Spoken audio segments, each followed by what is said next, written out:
علم کا مہینہ ہے یہ.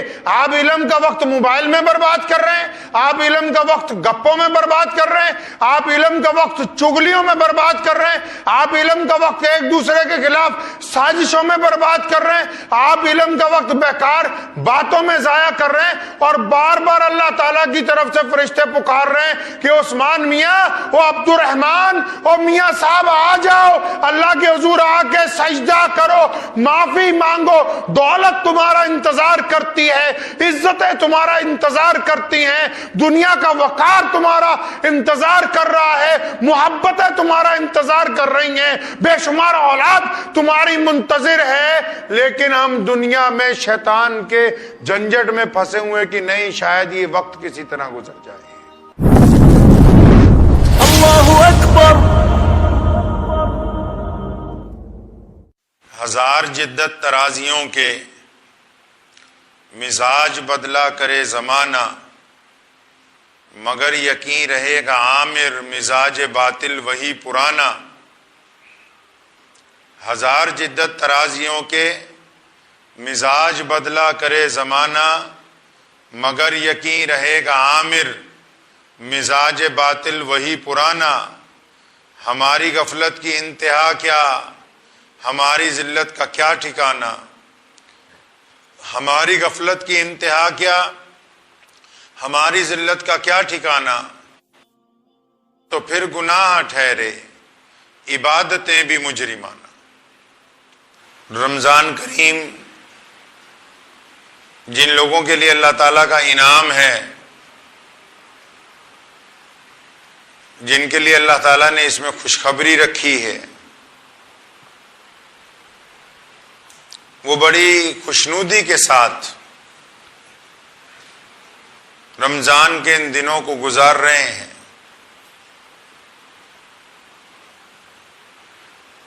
ایک بہت مشہور بزرگ ہمارے علامہ عامر عثمانی صاحب رحمۃ اللہ علیہ کا جو شعر میں نے آپ حضرات کو سنایا, وہ کچھ ہمارے حالات کی عکاسی کرتا ہے.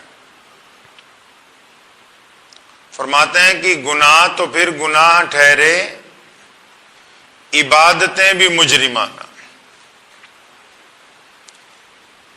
رمضان انقلابی عبادت ہے. رمضان کریم انسان کے مزاج کو بدلنے کی عبادت ہے. لیکن بہت سارے عبادت کرنے والے لوگ جو ہیں, جب وہ دکھاوے کی عبادت کرتے ہیں, جب وہ دکھاوے کی خیرات کرتے ہیں, جب وہ دکھاوے کی مدد کرتے ہیں, جب وہ دکھاوے کا عمل کرتے ہیں, تو انہوں نے کہا نا کہ گناہ تو پھر گناہ ٹھہرے عبادتیں بھی مجرمانہ ہے. عامر عثمانی نے پھر کہا نا کہ کوئی درگاہ ہو یا مسجد جہاں رہے عبادت, نیاز مندی ہو ماں سوا کے, تو اس سے بہتر شراب خانہ. فرمایا کہ عبادت گاہ میں اگر اللہ کے علاوہ کسی اور کے نام کی نظر و نیاز ہو, یعنی کسی اور سے حاجتیں پوری ہونے کا گمان دل میں آ جائے, تو پھر وہ شراب خانہ ہی بہتر ہے. رمضان میں اعلان کیا گیا ہے اللہ کی طرف سے کہ ہم گناہوں کو معاف کر رہے ہیں. رمضان میں اعلان کیا گیا کہ ہم ایک ایک عبادت کا کئی کئی گنا اجر دیں گے. رمضان میں عرش آپ پہلے آسمان پر آ جاتا ہے اور پکار رہا جاتا ہے روزانہ کی کوئی ہے جو اپنی حاجت منوانا چاہتا ہے, کوئی ہے جو بیماری سے شفا چاہتا ہو, کوئی ہے جو اپنی عزتیں چاہتا ہو, کوئی ہے جو اپنے گھر کے لیے خوشحالی چاہتا ہو. روزانہ صدائیں دی جاتی ہیں. اور بہت سارے لوگوں کا رمضان کیسے گزر رہا ہے, یہ بیچارہ موبائل لوگوں کے رمضان کو جہنم تک پہنچانے کا ذریعہ بن گیا. روزہ رکھ کے سارا دن اسی پر برباد کر رہے ہیں.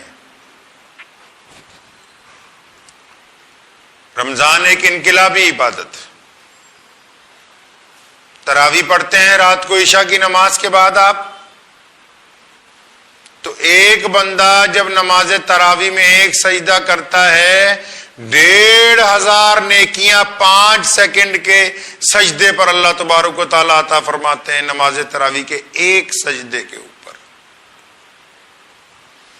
اور یہ وہ نعمتیں ہیں جو رسول اللہ صلی اللہ علیہ وسلم نے ہمیں عطا کی ہیں کہ روزہ جو ہے آج سے صدیوں پہلے جب سب سے پہلا روزہ رکھا گیا تو آدم علیہ الصلوۃ والسلام کی اولاد میں ایک بادشاہ گزرا ہے, اس بادشاہ کے دور میں قحط پڑ گیا.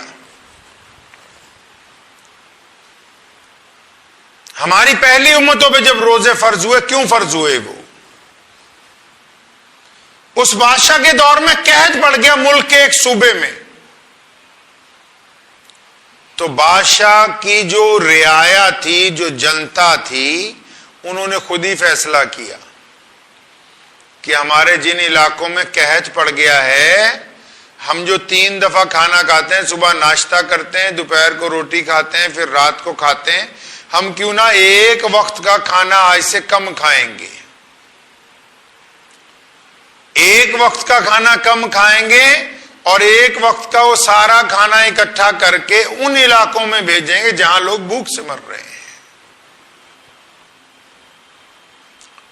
اس بادشاہ کو یہ ادا بڑی پسند آئی. اس بادشاہ نے اس کو سرکاری طور پر کہا کہ ہاں یہ تو بہت اچھا کام ہے کہ ہم لوگ, اللہ تعالیٰ کو ان کی اس قوم کی ادا اتنی پسند آئی کہ پچھلی امتوں پر روزوں کا اعلان کر دیا کہ دیکھو یہ کتنے نیک بندے ہیں کہ یہ میرے بندوں کی بھوک مٹانے کے لیے صبح سے لے کے شام تک ایک وقت کا کھانا چھوڑنے کے لیے تیار ہیں. اللہ کو ان کا عمل ایسا اچھا لگا, اس کو عمل کو نیکی میں تبدیل کر دیا, رکن بنا دیا عبادت کا, عبادت میں شامل کر دیا کہ اپنا پیٹ کاٹ کے جو دوسرے کو کھلا رہا ہے یہ تو عبادت ہو گئی. اب وہ عبادت جب بنی تو پچھلی امتوں میں روزے داروں کو روزے مل گئے. یہ ہم سے پہلے کی بات ہے, محمد رسول اللہ صلی اللہ علیہ وسلم کی امت سے پہلے کی بات ہے. روزہ پہلے ایسا نہیں تھا جیسا آج ہے. جیسے میں اور آپ لطف لیتے ہیں نا روزے کا, افطار میں بے شمار چیزیں کھاتے ہیں اور پھر ساری رات مزے سے جو چیز چاہتے ہیں وہ کھا لیتے ہیں. پہلے روزہ ایسا نہیں تھا. سن 2 ہجری میں جب رمضان فرض کیا گیا تو روزہ ایسا نہیں تھا. روزے کا حکم یہ تھا کہ جب بندہ روزہ رکھتا تھا تو سحری نہیں ہوتی تھی اس روزے میں, بس افطاری تھی. سمجھ لیجئے پہلے بات کو آپ. سورج ڈوبنے کے بعد جب لوگ کھانا پینا کھاتے تھے, کھانا پینا کھا کے نماز وغیرہ پڑھ کے اگر تو آپ جاگ رہے ہیں تو کچھ کھا لیں, اگر آنکھ لگ گئی تو دوسرا روزہ شروع ہو گیا. آنکھ لگ گئی تو دوسرا روزہ شروع. ایک صحابی ہیں اللہ کے نبی صلی اللہ علیہ وسلم کے, محنت مزدوری کر کے سارا دن شام کو گھر پہنچے, افطاری کا انتظام نہیں ہوا, پانی پی کے روزہ کھولا, بیوی نے کہا میں کچھ بناتی ہوں, آنکھ لگ گئی. اب ان کی بیوی نے فٹافٹ اٹھایا کہ بھائی یہ تو معاملہ ہی سارا خراب ہو گیا, تم سو گئے تھے, اب تو دوسرا روزہ شروع ہو گیا. اب بنا کچھ کھائے پیے دوسرا روزہ چل پڑا. دوپہر کو ظہر کی نماز میں گئے تو مسجد نبوی میں گر گئے, بے ہوش ہو گئے. اللہ کے نبی صلی اللہ علیہ وسلم نے پوچھا کیا بات ہے, یہ کیوں بے ہوش ہو گیا؟ لوگوں نے بتایا یا رسول اللہ یہ کچھ کھا پی ہی نہیں سکا افطار کے وقت اور پھر اس کی آنکھ لگ گئی, دوسرا روزہ شروع ہو گیا. ایک صحابی ہیں بدو, اب وہ انہوں نے روزہ رکھا ہوا ہے, مطلب افطاری کے بعد جب سوئے تو اپنی بیوی کے ساتھ اس دن سو گئے. تو دوسرے دن صلی اللہ علیہ وسلم کی خدمت میں آئے, یا رسول اللہ یہ تو روزہ رکھ کے مجھ سے غلطی ہو گئی, میں اپنی اہلیہ کے پاس چلا گیا. تو صلی اللہ علیہ وسلم نے فرمایا اچھا پھر تو 60 روزے رکھنے پڑے, 60 روزے رکھیں آپ اور کفارہ کے. میں یا رسول اللہ میں تو بہت ہی پہلے ایک روزے میں یہ کام ہو گیا, میں 60 دن کیسے گزاروں گا؟ فرمایا اچھا 60 مسکینوں کو کھانا کھلاؤ. یا رسول اللہ اپنے پاس کھانے کے لیے نہیں ہے. ایک صحابی آئے, انہوں نے بہت سارا پھل ان کو دیا. صلی اللہ علیہ وسلم نے فرمایا کہ لو یہ لے لو ہدیہ اور جا کے 60 غریبوں میں بانٹ دو. فرمایا یا رسول اللہ میں تو زیادہ غریب کون ہے. حدیث میں آتا ہے صلی اللہ علیہ وسلم بڑے مسکرائے, تمام دانت نظر آنے لگے. فرمایا اچھا یہ مال بھی تمہیں ہی دیا تمہارے والا, لیکن یہ صرف تمہارے لیے ہے, اوروں کے لیے نہیں. تب اللہ تعالیٰ کو سفارش کی ہے. اگر آپ قرآن پاک پڑھیں گے, یہ آیتیں تب نازل ہوئی ہیں قرآن پاک میں کہ ہم نے تمام چیزیں روزے داروں پر حلال کی ہیں, سورج ڈوبنے سے لے کر صبح سحری تک. یہ رسول اللہ صلی اللہ علیہ وسلم نے نعمت عطا فرمائی ہے. پہلی امتوں میں روزہ اس سے بھی زیادہ سخت تھا. یہ سحری محمد رسول اللہ صلی اللہ علیہ وسلم کی طرف سے تحفہ ہے امت کو. یہ جو آپ رات کو افطار کے بعد, پھر عشاء کے بعد, پھر تراویح کے بعد کچھ کھا پی سکتے ہیں, رات کو اپنے ازواج کے پاس جا سکتے ہیں, یہ تحفہ, یہ انعام ہے. پہلی امتوں میں ایسا نہیں تھا. یہ محمد الرسول اللہ صلی اللہ علیہ وسلم نے ہمیں انعام عطا فرمایا. تبھی تو حکم فرمایا کہ سحری کرو, چاہے تھوڑی کیوں نہ کرو لیکن سحری کرو. یہ حضور اکرم صلی اللہ تعالی علیہ وسلم کا انعام ہے ہماری ذات, ہم سب لوگوں کے اوپر. تو روزہ دار جو ہے, روزہ ایک انقلابی عبادت ہے. روزہ ایک ایسی عبادت ہے کہ انسان کو جو تبدیل کرتی ہے. جن کا دل سخت ہو, اس کا مطلب ابھی روزے نے اثر نہیں کیا ہے. رمضان جو ہے یہ نزول قرآن کا مہینہ ہے, اور کلہ قرآن پاک کے نزول کا مہینہ نہیں ہے. جتنی آسمانی کتابیں ہیں چاروں, جتنے انبیاء پر آئی ہیں, تمام کی تمام اسی رمضان المبارک میں نازل کی گئی ہیں.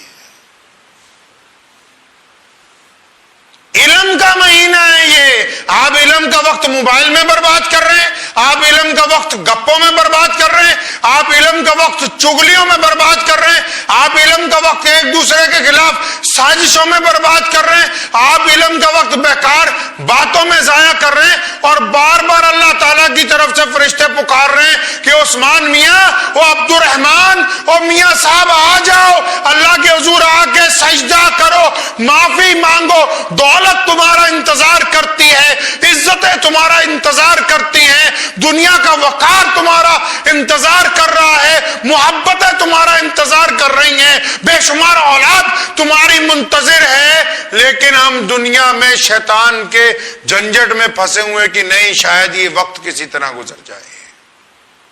مجھے امید ہے کہ آپ کو یہ ویڈیو پسند آئی ہوگی. اگر پسند آئی ہو تو یہ آپ اپنے دوستوں کے ساتھ شیئر کریں, اور اس چینل کو سبسکرائب ضرور کریں